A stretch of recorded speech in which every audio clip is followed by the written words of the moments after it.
Hi, everyone, and welcome to this session of Ask the Expert. I am Johanna Lanza, and I am the Global Business Development Manager for Responsible Business Services at SGS. In today's session, we're going to talk about how the pandemic affected the execution of social audit programs. My guest today is Anastasia Spathi, who joined SGS back in 2018 as the Global Scheme Manager for Amphori BSCI. And early this year, she became our Global Technical Governance Manager and also our second party social audit product manager. Hi, Anastasia. Hi, Joanna, and thank you for having me today. It's great, and I'm really looking forward for our discussion. Same here. So let's get right into it. What would you say were the biggest challenges that the pandemic brought to our customers in the execution of their social audit programs? So, no doubt, were the lockdowns and the restrictions in movement that they introduced, not only for the auditors, but almost for everyone.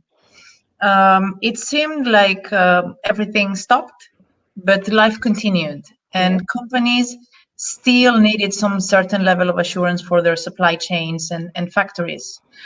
Another big question mark, I would say, during this turmoil was the length of the lockdowns and the pandemic as a whole. So no one was sure how long that would take. And to be honest, most of us thought that it was going to be quite temporary, but it seems that is taking a little bit longer than expected. So I think it was a unique situation. Yes, I remember 2 weeks to stop the spread was the advertisement. So how did we help companies then navigate this uncertainty?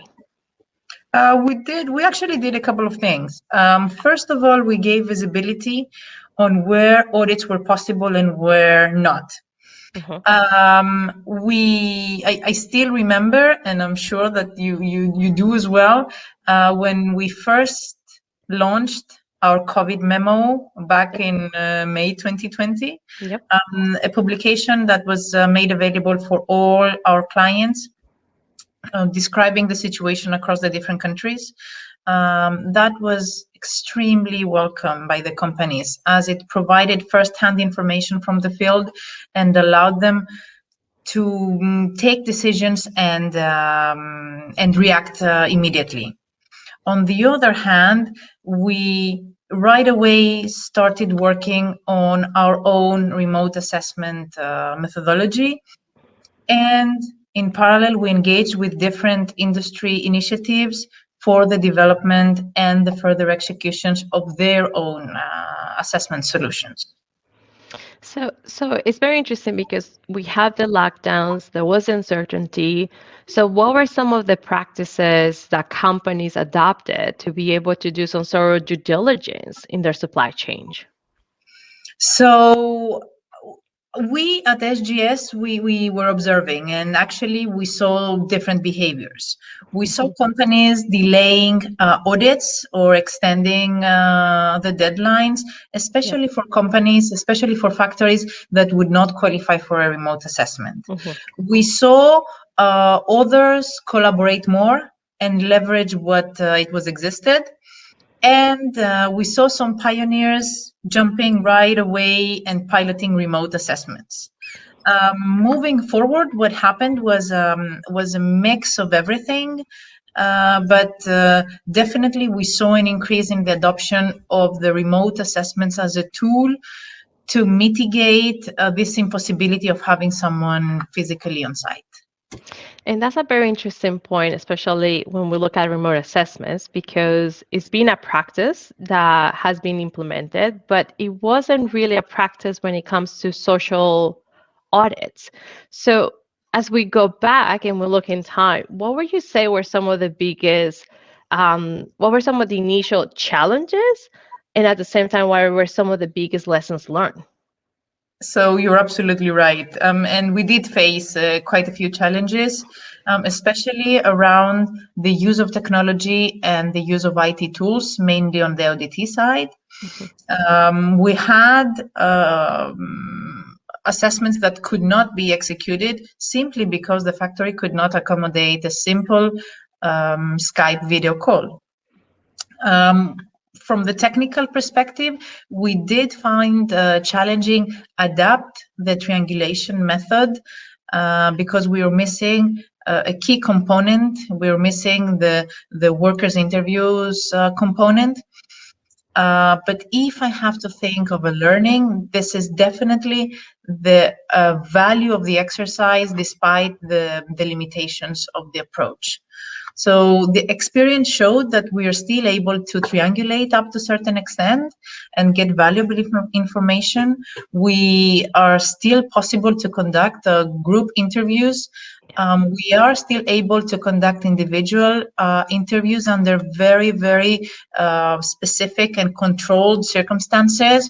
Needless to say, taking all the precautions and the measures to protect the workers and minimize as much as possible any risk for retaliation. So now let's change gears because what I found that is fascinating is that there is a change on behavior, there is a change in the industry because we all thought that the pandemic was going to be here for a short period of time, and yet we're talking about a new norm of doing business. So, what would you say are some of the practices that companies are considering implementing in the execution of their social audit programs going forward? You're right. I mean, we most of us was thinking that was not going to last. But to your point, I'm pretty sure, I'm convinced, I would say, that the remote assessments are here to stay, and not only as a tool to face a situation like a pandemic, but also as a way companies have to to define their strategy when they are implementing their human right due diligence exercise.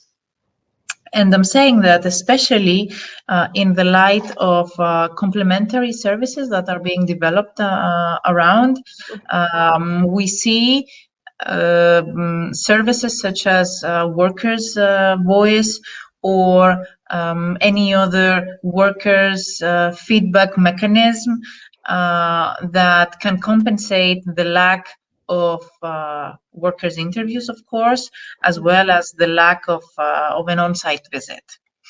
Another interesting development that we see is the use of hybrid audits.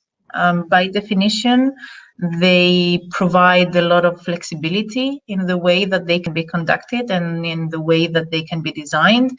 For example, you have an auditor that is doing the verification offsite, allowing a shorter time on site for complementing the exercise, or you can have an auditor doing the entire verification completely remote, while you have a facilitator on site at the factory, overseeing the workers' interviews, helping with the document review, helping with the site tour, etc. So it's something that many of our clients are considering or at least exploring.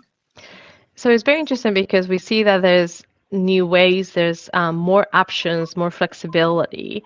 So how can we at SGS help clients navigate this new normal? First of all, I have to say that we are ready to support our clients whenever they need us to. It is very important, and this is mainly because of the nature of SGS, of our DNA, that we have been able to maintain our capabilities and our local presence. We count more than 800 social auditors spread across 60, 70 countries. We have a big variety of services in our portfolio that goes from self-assessment and self-reported data verification, off-site, on-site assessments, customized tools for the management of social programs that provide enhanced data analytics, metrics, big range of services. I invite everyone to visit our website and to have a look at what we can offer. Thank you so much, Anastasia, for joining us today. Well, thank you. It's been a pleasure having this conversation. Same here. And if you have any questions, as Anastasia said, feel free to go to our website, sgs.com, for any additional information. Thank you for joining us today in our Ask the Expert session. I am Johanna Lanza. Bye for now.